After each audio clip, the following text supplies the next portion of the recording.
So today we're diving into the mind of Ralph Waldo Emerson. Now, this is a guy who looked at a young American nation, a country still trying to figure itself out, and he basically challenged it to stop copying Europe and find its own soul. He wasn't just throwing out new ideas, he was giving America a whole new way to think about itself, about the world, and about every single person's place in it. In this quote, this is pretty much the key to everything. Emerson's entire philosophy kind of boils down to this one really radical belief, that inside every single one of us, there's this immense power, a kind of divinity just waiting to be woken up. And from that one core idea, Emerson built an entire universe of thought. He quickly became the leading voice of a movement you might have heard of, American Transcendentalism. It's a philosophy that, at its heart, rejected all the rigid, hand-me-down traditions in favor of something way more personal, something you feel, intuitive. So what is Transcendentalism?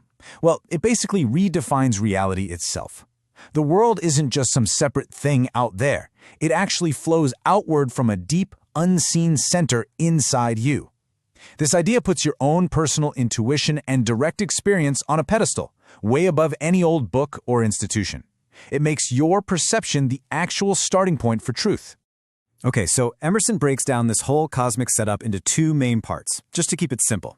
First, you've got the soul, which is the self. That's your consciousness, your gut feelings, your inner world. And then there's nature, the not-self. That's, everything else, the whole physical universe.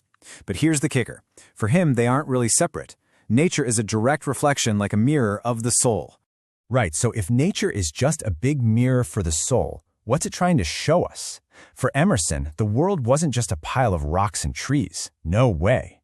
It was a living, breathing language, a kind of sacred text filled with meaning if you just knew how to read it. He believed that the very same divine energy that makes up our own soul is also flowing through every part of creation. And he argued that the best way to see this connection wasn't as a jaded adult, but with the pure, simple wonder you find in, as he put it, the eye and the heart of the child. So what's the point of nature then? Emerson lays it out for us in 3 steps. On the most basic level, sure, it gives us commodities, food, shelter, the stuff we need to survive.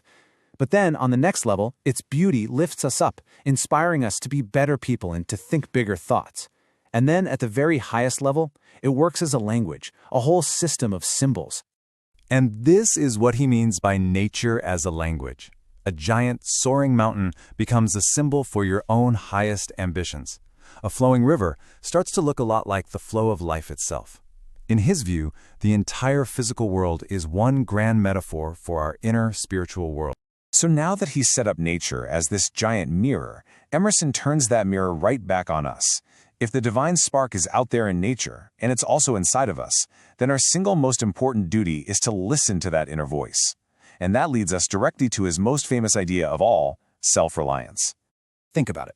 Before you can trust nature or God or anyone else, you have to first trust yourself. Self-trust is the absolute foundation of an authentic life. It means being, as he said, self-reliant and self-directed, guided by your own internal compass, not by what everyone else is saying. But as you can probably guess, this kind of radical self-trust immediately puts you on a collision course with society. The true thinker, the scholar, is looking for universal truth, but society is constantly demanding that you conform, that you follow tradition and popular opinion. Emerson saw what he called a virtual hostility between the authentic individual and the pressures of the crowd. And this is a really crucial point. Self-reliance isn't about being selfish, not at all. The scholar trusts themselves so they can help guide others. Their real job is to wake everyone else up from what Emerson called the sleepwalking dream, that mindless, everyday chase for money and power, and point them back toward those deeper, universal truths within themselves. So then Emerson does something amazing. He takes this radical idea of individual self-reliance and he scales it up to the entire nation.